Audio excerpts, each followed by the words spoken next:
Hello friends, welcome to my channel. Mohan अपनी माँ सावित्री के साथ एक गांव में रहता था। मोहन के पिता का देहांत हो चुका था। सावित्री गांव के घरों में काम करने जाती थी। उसी से दोनों के गुजर बसर होती थी। एक दिन मोहन ने अपनी माँ से कहा, माँ, तुम इतनी मेहनत करती हो, मुझे बिल्कुल अच्छा नहीं लगता।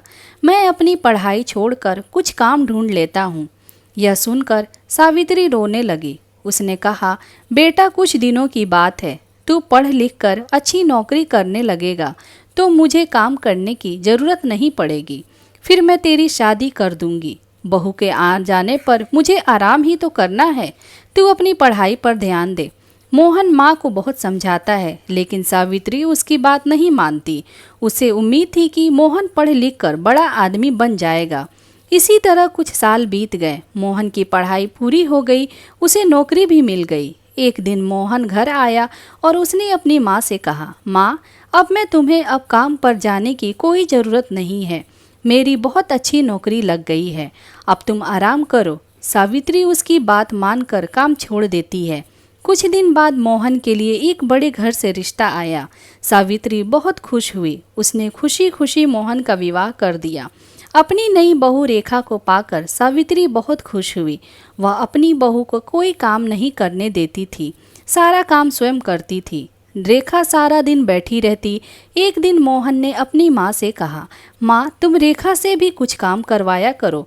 इस उम्र में तुम काम करती हो और रेखा बैठी रहती है। यह सुनकर रेखा ने कहा, मैंने तो माँ जी से कई बार कहा है काम करने के लिए, लेकिन यह सब अपने आप करना चाहती हैं। मोहन के कहने पर रेखा अगले दिन से सावित्री के साथ घर के काम करने लगी। कुछ दिन बाद सावित्री की तबीयत खराब रहने लगी। अब सारा काम रेखा को करना पड़ता था। कुछ दिन बाद रेखा का स्वभाव बदलने लगा। वह अब सावित्री से बात नहीं करती थी। एक दिन सावित्री ने पूछा, बहू, क्या बात है, तू मेरे से बात नहीं करती? तब रेखा ने कहा, आपको पता है मैं कितने बड़े घर से आई हूँ और कितनी पढ़ी लिखी हूँ। तुम लोगों ने मुझे नौकरानी बना दिया।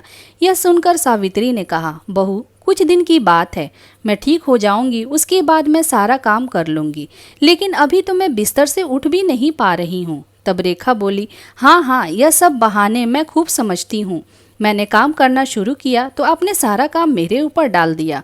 यह कहकर रेखा अपने कमरे में चली गई। उस दिन उसने खाना भी नहीं बनाया। शाम को जब मोहन घर आया तब रेखा ने कहा, सुनो जी, मैं इतना काम नहीं कर सकती, इसीलिए मैं अपने पिता के घर जा रही हूँ। तुम्हें अपनी माँ की सेवा करनी है तो करो, मुझसे यह सब नहीं होगा। यह सुनकर मोहन गुस्से में बोला, मैंने शादी अपनी माँ को आराम देने के लिए की थी। अगर तुम घर का काम नहीं करोगी तो माँ इस बीमारी में कैसे काम करेंगी? यह सुनकर रेखा गुस्से में अपने घर जाने के लिए चल दी। तभी सावित्री ने उसे रोका और कहा, बहू, इस घर को छोड़कर मत जाओ, मैं सारा काम कर लूंगी। रेखा फिर भी नहीं मानती और अपने पिता के घर चली जाती है। उसके जाने के बाद सावित्री रोती रहती है। मोहन कहता है, माँ, तुम क्यों रो रही हो? उसका गुस्सा कम होगा तो वह आ जाएगी। यह सुनकर सावित्री कहती है, बेटा, तू अभी उसे लेकर आ और जब तक वह नहीं आए तू भी उसके साथ रहना। मोहन कहता है, माँ, मैं तुम्हें इस हाल में छोड़कर कैसे जा सकता हूँ? लेकिन सावित्री कहती है, मुझे तेरी कसम, नहीं तो मैं अन्न जल त्याग दूंगी और मर जाऊंगी। सावित्री के जिद के आगे मोहन हार जाता है और रेखा को लेने उसके घर पहुंच जाता है।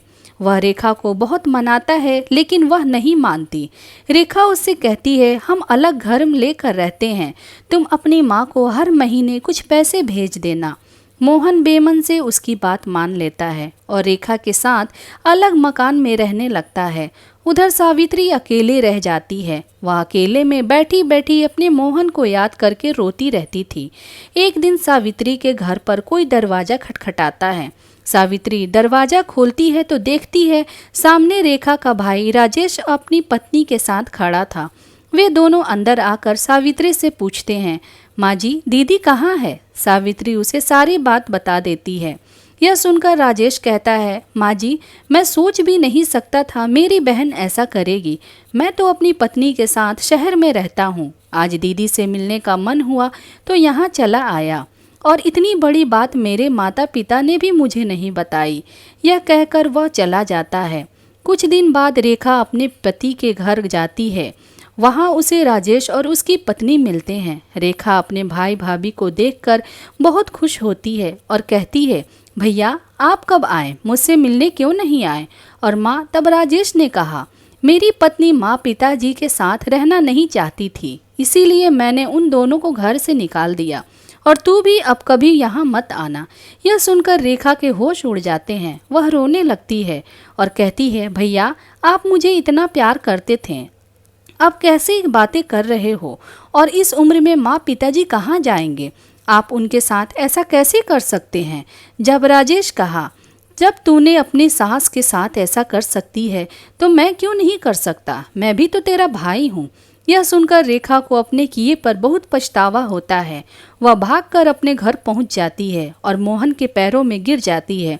मोहन के पूछने पर वह सारी बात उससे बता देती है और कहती है, मुझे माफ़ कर दो और माँ जी के पास ले चलो, मैं उनसे माफ़ी मांग लूँगी। मेरे किए की सज़ा मेरे माता पिता को भी भुगतनी पड़ रही है, जाने वे किस हाल में होंगे। मोहन रेखा को लेकर अपने घर पहुंच जाता है। घर में घुसते ही रेखा सावित्री के पैरों में गिर जाती है और अपने किए व्यवहार के लिए माफ़ी मांगती है। तभी दूसरे कमरे से राजेश अपनी पत्नी और माता पिता के साथ बाहर आता है। उन्हें देखकर रेखा रोने लगती है। तब राजेश उसे बताता है, उसने माता पिता को छुपा दिया था ताकि तुझे तेरी गलती का एहसास हो सके। राजेश के माता पिता भी सावित्री से माफ़ी मांगते हैं। इस तरह मोहन, रेखा और सावित्री तीनों खुशी खुशी रहने लगते हैं। दोस्तों, अगर आपको ये कहानी अच्छी लगी हो तो प्लीज़ एक कमेंट्स ज़रूर करें, और अगर आप मेरे चैनल पे नए हैं तो प्लीज़ चैनल को सब्सक्राइब और वीडियो को लाइक करें। Thank you.